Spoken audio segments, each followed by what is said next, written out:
जे सर्व कार्यकर्ते आहेत ज्यांच्यामुळे खऱ्या अर्थाने सुप्रियाताईंचा एवढ्या मोठ्या लीडली विजय झाला।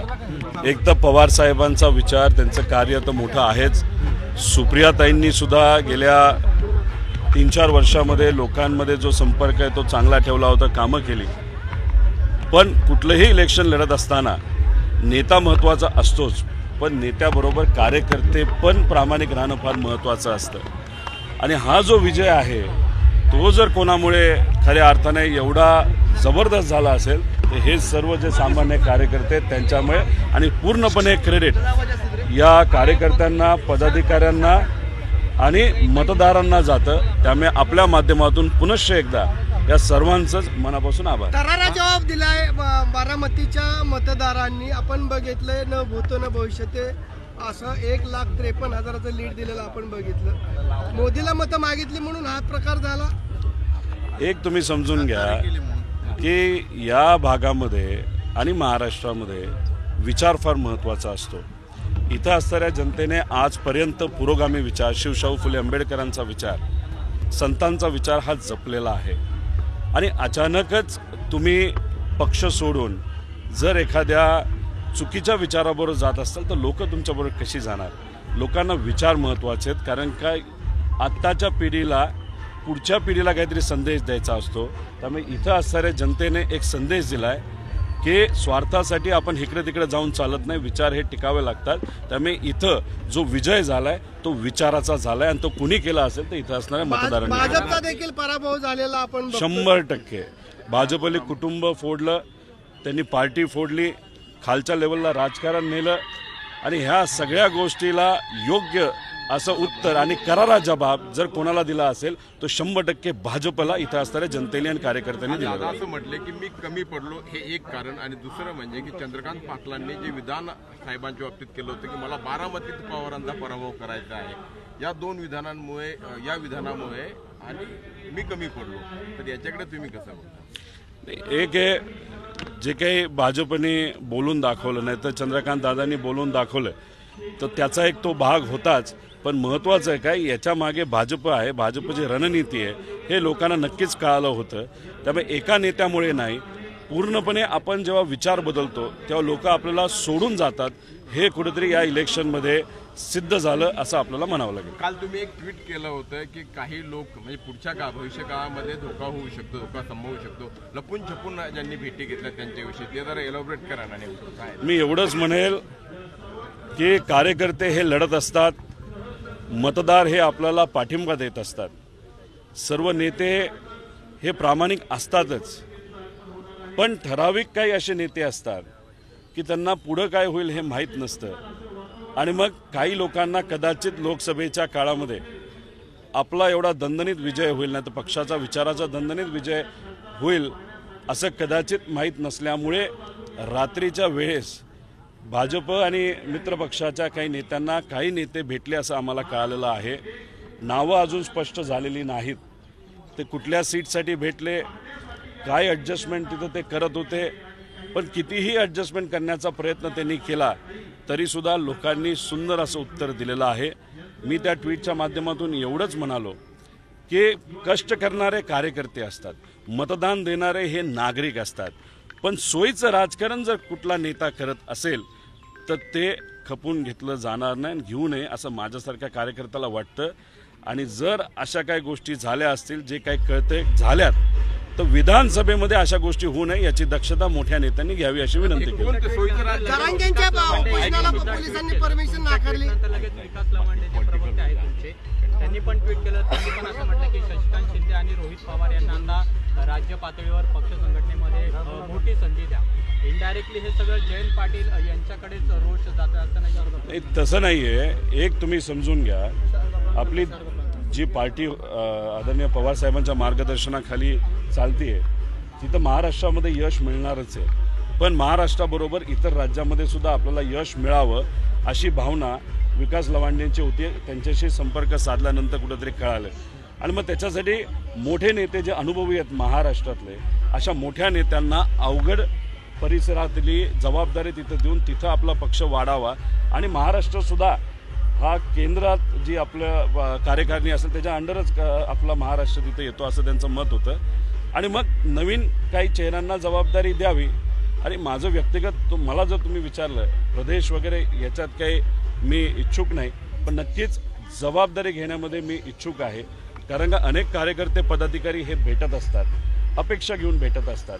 आत्तापर्यंत गेल्या 5-6 वर्षामध्ये मला पक्षाचं कुठलंही पद तिथं नाही, मी घेतलं नव्हतं आणि याच्या पुढं ते जर मिळालं आणि ते पवार साहेबांनी दिलं तर नक्कीच त्याचं स्वागत करेल. पण प्रदेश अध्यक्ष हे पद माझ्यासारख्या कार्यकर्त्याला नको. माझ्याकडे असं एखादं पद जर पक्षाला दिलं ज्याच्यामध्ये मला युवांना न्याय देता येईल, वेगळ्या फ्रंटनला न्याय देता येईल तर नक्कीच ते आवडेल असं कार्यकर्ता म्हणून मी इथं सांगतो. आज बारामतीमध्ये तुमच्या स्वतःचं कार्यालयाचं उद्घाटन होत आहे. यामध्ये काय विशेष जास्त संपर्क मुळात तुम्ही बारामतीकर आहात आणि अधिक संपर्क वाढवायचा आहे, आणखी याचा काय व्यापक हेतू आहे? विधानसभेची तयारी म्हणून हे बघा, हे जे कार्यालय आहे हे माझ्या आजोबांचं कार्यालय आहे, आप्पासाहेब पवारांचं कार्यालय आहे आणि ते तसंच ॲक्टिव्ह होतं, फंक्शनल होतं. पण जेव्हा या भागामध्ये मी फिरत होतो काही युवक मला जे भेटले त्यांनी सांगितलं की कुठंतरी कधी आमदाराचं पत्र आम्हाला लागतं ज्याच्यामध्ये आरोग्याचा प्रश्न असतो, नाही तर सरकारी एखादी गोष्ट. मी स्वतः आमदार आहे आणि मग इथून एखाद्याचं जर काही अडचण सुटत असेल तर मग कुठं संपर्क साधायचा? तर पार्टी तर आहेच, पण हे ऑफिस मला फार वर्षांपासून माझ्या आजोबाचं ऑफिस परत एकदा चालू करायचं होतं, ते मी तिथं चालू करत आहे. तुम्ही जर बघितलं त्याला बोर्ड कुठलाच लावला नाही, फक्त ऑफिस आहे. जर छोट्या मोठ्या कोणाच्या अडचणी असतील त्या इथून सुटत असतील तर त्याला काय हरकत आहे असं माझं मत आहे. अजित पवारांचे काही आमदार तुमच्या पक्षाशी संपर्कात आहेत किंवा काल 2 दिवस जे चर्चा आहे, काही तिकडचे इकडे येणार, इकडचे तिकडे जाणार, काय तुमच्याकडे? ती जी चर्चा आहे ती फक्त काही दिवसांमध्ये चर्चा राहणार नाही, काही गोष्टी होताना आपल्या सगळ्यांना बघायला मिळेल. असं म्हणाले की आम्ही दादांचीच एकनिष्ठ आहे, कोणताही आमदार फुटणार नाही किंवा परत जाणार नाही, असं काल त्यांनी दादांना शब्द दिला. असे आमदार आपल्याशी येऊन बोलले का, लोकात बोलले का, हे आपल्याला बघावं लागेल. आज चर्चा काय झाली हे सांगता येणार नाही. आतले जे व्हिडिओ आले त्याला आवाज पण नव्हता. आज चर्चा काय झाली हे माहिती, तुमचा वेगळा पक्ष आहे, पण जेव्हा केव्हा एखादा आमदार आणि तो सुद्धा चांगला असेल आणि मारून मुटकून जर त्याला पलीकडे घेऊन गेला असेल तर त्याला परत पवार साहेबच घेऊ शकतात आणि घेत असतील तर चांगली गोष्ट आहे. पण अशा आमदारांना, नेत्यांना घेऊ नये जे साहेबांच्या विरोधात बोलले, विचाराच्या विरोधात बोललेले. असं कार्यकर्ता म्हणून आम्ही विनंती करू शकतो. आणि त्याच्याचबरोबर आमचं अजून एक मत आहे की पहिलं प्राधान्य हे निष्ठावंतांना. लोकसभेमध्ये जे लढलेत, पडलेत, प्रामाणिकपणे पवारसाहेबांबरोबर राहिलेत त्यांना पहिलं प्राधान्य. आणि मग जे सत्तेत जाऊन आलेले आहेत तिथं जर कोणाला संधी द्यायची असेल तर ती दुसऱ्यांदा संधी आपल्याला, नाहीतर सेकंड प्रायोरिटी आपल्याला देता येईल. असं विधानसभेला बॅक टू पॅव्हलियन होईल अशी चर्चा सुरू झालेली आहे. जे आमदार गेलेत ते परत येतील आणि मोठ्या संख्येने येतील. हेच मी म्हणतोय की आता फक्त ही चर्चा नाही राहिली, पुढच्या काही दिवसामध्ये काही गोष्टी होताना आपल्या सगळ्यांना बघायला मिळेल. आणि काही आमदार खरंच चांगले आहेत, परत ते येतील तर त्यांना स्वागतच आपण केलं पाहिजे. पण काही आमदार तिथं काही आपण नवीन उमेदवार आता तयार करत आहोत, त्या बाबतीत काय होईल हे बघावं लागेल. आणि तिथं असणाऱ्या आमदारांनी अजून जर उशीर केला आणि तिथे जर आपण नवीन काही चेहरे पुढे आणले तर मग ते येणाऱ्या आमदारांना आपल्याला न्याय देता येणार नाही. म्हणून 15 दिवसामध्ये जे काय होईल ते होणार आहे. आणि 15 दिवसाचं पुढे गेलं तर कदाचित आम्हाला घेताच येणार नाही असं मला तरी वाटतं, कारण तिथं नवीन चेहरे हे दिले जातील. बारामतीमध्ये पवार विरुद्ध पवार विधानसभेला होणार आहे. बघा, साहेब तिथं तिकीट देणार आहे, माझ्याकडे कुठली जबाबदारी नाही. तर मी आत्ता कुठं काय बोलता येणार नाही. पण जिथं कुठं कार्यकर्ता म्हणून माझ्यावर जी काही जबाबदारी दिली जाईल, जसं लोकसभेची जबाबदारी दिली होती ती पूर्णपणे पार पाडण्याची जबाबदारी नक्कीच मी पार पाडेल असं मी इथं सांगेन. अजितदादांसाठी दरवाजे खुले आहेत. अजितदादा फार मोठे नेते आहेत, घ्यायचं नाही घ्यायचं हे पवारसाहेब निर्णय घेऊ शकतात. माझ्यासारखा छोटा कार्यकर्ता त्या बाबतीत बोलणार नाही. बच्चा तर आता मी राहिलेलो नाही असं मला म्हणावं लागेल. पण फक्त एवढंच आहे की जो काय निर्णय तो साहेब घेतील असं एकच जागा मिळालेली आहे. अजित पवार गटाला 4 पैकी 1 जागा मिळालेली आहे. भाजपने दादांचं राजकीय अस्तित्व संपवलं असं वाटतं. दादांचं राजकीय अस्तित्व भाजपने संपवलं. तुम्ही जर माझं जेव्हा दादांनी पवारसाहेबांना सोडलं, विचारायला सोडलं आणि भाजपबरोबर गेले, पहिलं वक्तव्य माझं कुठलं असेल तर ते हेच होतं की भाजप लोकनेत्याला संपवतं. दादा आज आपल्याबरोबर असते, विचाराबरोबर असते तर 2024ला सर्व पक्षाला विश्वासात घेऊन ते कदाचित या राज्याचे मुख्यमंत्री झाले असते. आता तो प्रश्न राहिलेला नाही, कारण का त्यांच्याकडे ड्रायव्हिंग सीटवर बसण्यासाठी रस्सीखेच सुरू झालेली आहे. आणि काल परवा जे काही फडणवीस साहेबांनी केलं, काही लोकांना असं वाटेल की ते भावनिक झाले, पण त्याच्यामागे खूप मोठी रणनीती होती. 2 रणनीती होती. एक तर केंद्रातले जे काही पक्षप्रमुख आहेत त्यांना तिथं बोलावतील, तिथं त्यांच्याशी चर्चा केली जाईल आणि मग जी जबाबदारी अशा एका व्यक्तीला भाजप देणार होतं ज्याचं तिकीट फडणवीस साहेबांनीच कॅन्सल केलं होतं आणि आता देशाचे जे मोठे नेते झालेले आहेत भाजपचे, त्यांना महाराष्ट्राची जबाबदारी देणार होती, असं कदाचित कुणकुण ही आत्ता तिथं असणाऱ्या फडणवीस साहेबांना लागली. आणि मग कुठेतरी नाराजगी व्यक्त केल्यानंतर कुठेतरी परत एकदा महाराष्ट्राची जबाबदारी त्यांच्यावरील असं त्यांना वाटत असावं. 2 की हे जे 2 नेते आहेत, नाही तर 2 पक्ष आहेत, पुढच्या 6 महिन्यामध्ये ते अशा काही गोष्टी करतील की पैशाचा खूप मोठ्या प्रमाणात भ्रष्टाचार करतील, पैसे खूप मोठ्या प्रमाणात तिजोरीतून काढतील आणि मग त्याचा ठपका हा भाजपला नक्कीच तिथं पडेल, ही भीतीसुद्धा त्यांच्यामध्ये आहे. कदाचित पुढच्या काही दिवसामध्ये आपल्याला काही हालचाली सरकारमध्ये सुद्धा काही बदल होताना बघायला मिळतील असं माझं मत आहे. दादा, मनोज जरांगे यांची परवानगी नाकारली जाते, त्यांना उपोषणाला बसायचं, पोलीस का परवानगी देत नाही? मला त्या बाबतीत अजून तरी काय कळलेलं नाही, ते बघावं लागेल. आता हे बघा, आता इथं हे ऑफिस बघितल्यानंतर सुप्रियाताईंचा सत्कार आहे, कार्यकर्त्यांचा सत्कार आहे. तो झाल्यानंतर आम्हाला जानाई, शिरसाई आणि पुरंदर उपसा योजनेच्या तिथं असणाऱ्या लोकांनी इलेक्शनच्या काळामध्ये जे मुद्दे सांगितले त्याची बैठक आम्ही घेणार आहोत आणि 11, 12, 13 या दरम्यान पवारसाहेब स्वतः त्या बाबतीतली बैठक घेणार आहोत. आम्ही कामाला लागलो आहे, पण दुर्दैव असं तरी काय होत नसतं की आता निरोप लोकांना आलेले आहेत की सुप्रियाताई ज्या बैठका घेणार आहेत तिथं कुणीही जायचं नाही. आम्हाला असं वाटलं इलेक्शनपर्यंतच ही दडपशाही राहील, इलेक्शन संपल्यावर ही दडपशाही संपेल, पण आता ती दडपशाही अजून सुद्धा चालू आहे. पण काही झालं तरी लोक त्या बैठकीला येतील आणि ती चर्चा आम्ही करू. समितीचे अध्यक्ष ते पालकमंत्री आहेत, ते तसं बघितलं तर बऱ्यापैकी अध्यक्ष उपमुख्यमंत्री आहेत, पण शेवटी आम्ही सुद्धा आणि खासदार हे लोकप्रतिनिधी असतात. लोकांचं म्हणणं ऐकून घेणं ही त्यांची जबाबदारी सुप्रियाताई करत आहेत. आता त्यांनी त्यांचे जे पदाधिकारी आहेत, आता त्यांना लोक गोंड शब्द दिलेला आहे, काय ते नाव लाभार्थी काय मलिदा गँग, ते नाही आले तरी चालतील, पण सामान्य नागरिक आणि कार्यकर्ते तिथे येतील आणि त्यांचे प्रश्न सुप्रियाताई 100% सोडवतील आणि पवारसाहेब स्वतः या सर्व योजनेमध्ये लक्ष घालणार आहेत. कारण का अनेक वर्षांपूर्वी साहेबांनीच ती योजना मंजूर करून आणली होती, ती नीट गेल्या काही वर्षात चालत नव्हती, ती परत एकदा नीट चालावी आणि काही गावांना त्याच्यामध्ये घ्यावं यासाठी ही चर्चा आम्ही घेत आहोत. नीट परीक्षेसंदर्भात तुम्ही एक ट्विट आज केलं, नीट संदर्भात खूप गोंधळ म्हणजे राज्यभरामध्ये खूप पॅनिकी अशी भाजप सरकार इतकं खालच्या लेवलला गेलेलं आहे, ते ॲम्ब्युलन्समध्ये भ्रष्टाचार करतायत, ते इतर गोष्टीमध्ये भ्रष्टाचार त्यांचा चालू आहे. तुम्हाला जे स्वच्छतेचे जे कॉन्ट्रॅक्ट दिले जातात त्याच्यामध्ये 1000 कोटीचे भ्रष्टाचार आहे. आणि दुर्दैव असं पेपर फुटीमध्ये सुद्धा आम्ही मुद्दा काढला होता आणि त्याच्यामध्ये सुद्धा त्यांनी भ्रष्टाचार केला. आता यांचा भ्रष्टाचार कुठपर्यंत गेलाय तर नीटपर्यंत गेलाय. म्हणजे नीट म्हणजे काय तर त्याच्यातून डॉक्टर आपल्याला उद्याचे डॉक्टर तिथं मिळणार आहेत, त्याच्यामध्ये तुम्ही पैसे घाता, त्याच्यामध्ये तुम्ही भ्रष्टाचार करता.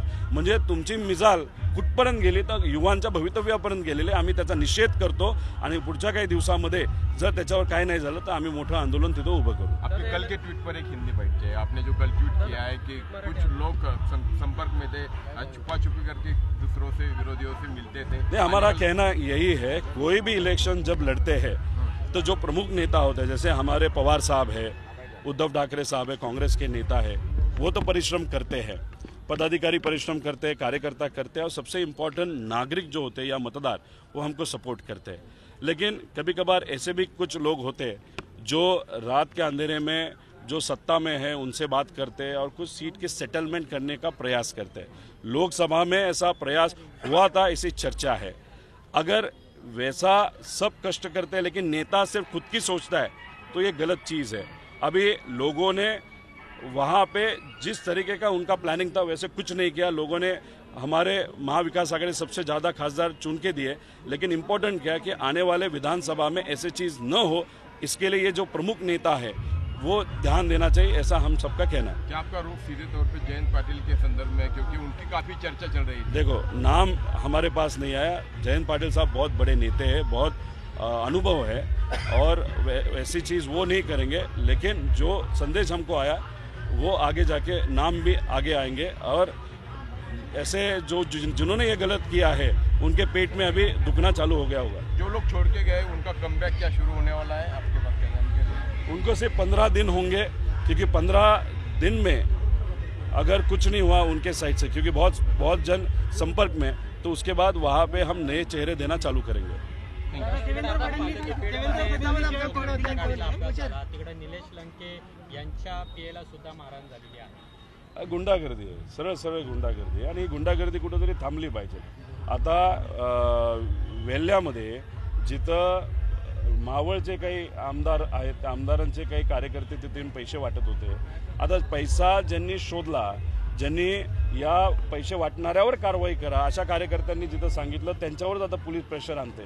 आता हे आम्ही थोडं खपून घेणार आहे, आणि पोलिसांना आणि अधिकाऱ्यांना सुद्धा एक गोष्ट आम्हाला सांगायची आहे की 2024ला जेव्हा विधानसभा इलेक्शन होणार आहे तेव्हा महाविकास आघाडी सरकार येणार आहे। गरिबाला, सामान्य लोकांना चूक नसताना सुद्धा जर तुम्ही दबाव तंत्र आणत असाल, अडचणीत आणत असाल, तर आम्ही त्यावेळेस योग्य असं उत्तर तिथं तुम्हाला देऊ अशी विनंती इथं सर्व अधिकाऱ्यांना इथं करतो। कोकण पदवीधर निवडणुकीमध्ये मनसेने माघार घेतलेली आहे। भाजपचे उमेदवार निरंजन डावखरे यांनी राज ठाकरेंची भेट घेतल्यानंतर हा निर्णय झाला। आता मनसेला तसं दुसरं काय राहिलेलं पण नाहीये, उमेदवार ते देणार नाहीत आणि दिलेले उमेदवार माघार घेणार। खरं आता ते भाजप बरोबर गेलेले आहेत। भाजप नेहमी छोट्या पक्षाला संपवतं। आता हे राज ठाकरे साहेबांना कसं कळत नाही मला माहित नाही, पण हळूहळू त्यांना जाणवेल, पण कदाचित उशीर झालेला असेल की मनसे सुद्धा भाजपली संपवलेली आहे। इलेक्शन आता 4 महिन्यांवरती होते और उन्होंने इच्छा जाहिर की है कि उन्हें पदमुक्त किया जाए। अभी कैसे है कि भाजपा में भी कंपटीशन है। भाजपा के एक ऐसा नेता जो अभी सेंट्रल लेवल पे महाराष्ट्र से काम करते हैं, उनको दूसरे राज्य की जवाबदारी दी थी। उस नेता को ऐसा कहते हैं कि टिकट जो विधानसभा का था वो फडणवीस साहब ने कैंसिल किया था, और उस व्यक्ति को अगर महाराष्ट्र की जवाबदारी दी तो फडणवीस साहब का क्या होगा, ऐसा कदाचित वो चर्चा उनके कार्यकर्ताओं में होने लगी। तो परसों का जो था, तो शायद सेंट्रल जो कमेटी है भाजपा की, उनका ध्यान फडणवीस साहब पे जाए, इसलिए उन्होंने कुछ जो भी किया वो किया होगा ऐसा बोलते हैं। और दूसरी बात, ये जो अजित दादा गठ है और शिंदे साहब का गठ है, वो सत्ता में रहते हुए बहुत नीच लेवल का भ्रष्टाचार कर रहे, ऐसी चर्चा है। और 4 महीने में वो भ्रष्टाचार बढ़ेगा, क्योंकि उनको भी मालूम है सत्ता आने नहीं वाली। अगर ये बढ़ेगा तो फिर बीजेपी के ऊपर वो कलंक आ जाएगा, इसलिए शायद ये भी उन्होंने स्ट्रैटेजी ध्यान में रखते हुए कुछ किया है। अभी आगे के 10 दिन में देखते क्या होता है। जेवढं वातावरण बदलत आहे, सगळं पोषक होत आहे, अशा वेळी सुप्रियाताईंना मोठ्या रोलमध्ये महाराष्ट्रामध्ये बघण्याची इच्छा नाही का? कारण बॅनर लागत आहेत वेगवेगळ्या, म्हणजे काँग्रेसचे बॅनर लागत आहेत, काँग्रेसचे प्रदेशाध्यक्ष भावी मुख्यमंत्री म्हणून त्यांचे फलक झळकत आहेत। बघा, कार्यकर्ते हे फलक लावतात, कार्यकर्त्यांची इच्छा असते फलक काहीतरी विचित्र लावला, भारी लावला तर बातमी व्हावी, टीव्हीवर बघून अरे माझा फोटो आला वगैरे। त्यामुळे कार्यकर्त्यांनी काय फलक लावले ह्याला काही महत्त्व नसतं। शेवटी नेते हे ठरवत असतात, लोक हे ठरवत असतात। त्यामुळे फलकावर एवढी चर्चा करू नये। सुप्रियाताई मोठ्या नेत्या आहेतच, केंद्र लेवलला त्यांचा जो संपर्क आहे तो फार जबरदस्त आहे सर्व पक्षामध्ये, आणि खूप चांगलं काम येत्या काळामध्ये त्या करणार आहेत। तुम्ही जर परवा बघितलं, दिल्लीला साहेब जेव्हा गेले होते तेव्हा सुप्रियाताईंनाच घेऊन गेले होते, आणि तिथं जी काय हालचाली चाललेल्या आहेत, अजून काय त्यांचं सगळ्यांची चर्चा काही योग्य पद्धतीने चालली असे वाटत नाही एनडीएची। त्यामुळे पुढच्या काही दिवसामध्ये काहीही होऊ शकतं, हे आपण सगळ्यांनी ध्यानात ठेवलं पाहिजे। विधानसभेचे इलेक्शन आता 4 महिन्यांवरती आहे। बारामतीमध्ये चर्चा रंगून आली आहे। अजित पवारांच्या विरोधात 2च उमेदवार फक्त बारामतीमध्ये असतात, रोहित पवार आणि युगेंद्र दादा। एक तुम्हाला स्पष्टपणे सांगतो, रोहित पवार बारामतीतून उभा राहणार नाही म्हणजे नाही। कर्जत जामखेडला मी सोडू शकत नाही, कारण त्यांनी मला आशीर्वाद दिलाय, त्यांनी मला ओळख दिलेली आहे, त्यांनी मला तिथं संघर्ष कसा करायचा ते शिकवलेलं आहे। त्यामुळे मी कर्जत जामखेडला सोडू शकत नाही, पण इथं योग्य असा उमेदवार पवारसाहेब नक्कीच देतील एवढं इथं सांगतो। तुम्ही जर बघितलं की जिथं नवीन चेहरे दिले जाणार आहेत अशा कुठेही चर्चा तिथं कुणाच्याही उमेदवाराची झालेली नाही। आता मी आमदार कर्जत जामखेडचा आहे, तर तिथं चर्चा माझीच होणार। त्यामुळे इथं आता नवीन उमेदवार देणार आहे तो कोण हे आज सांगता येणार नाही, साहेब नक्कीच सांगतील। बारामती कुस्तीगीर परिषदेच्या अध्यक्षपदावर हटवले गेले अशी देखील चर्चा आहे, परंतु त्यांना अजून काही कल्पना दिली नाही। फार चुकीची गोष्ट आहे। म्हणजे तुम्ही नाराज जर होत असाल तर अशा पद्धतीने तुम्ही काही नवीन कार्यकर्ते नाही तर जे आता काहीतरी कुस्तीगर ह्याच्यातून काहीतरी चांगलं कुस्तीसाठी चांगलं करण्याचा प्रयत्न करत आहे. याच्या आधी काका होते, म्हणजे श्रीनिवास काका होते, आता योगेंद्र आहे. आता त्याच्यावरून तुम्ही काढत असाल. आता काय 4 महिन्याची गोष्ट आहे. आता सत्ता महाविकास आघाडीची जेव्हा येईल तेव्हा जिथं कुठं अन्याय झालेला आहे आम्ही तिथं नक्कीच तो अन्याय झालेला मनामध्ये ठेवून जे काही गोष्टी करायच्या त्या भरून काढू. थँक्यू.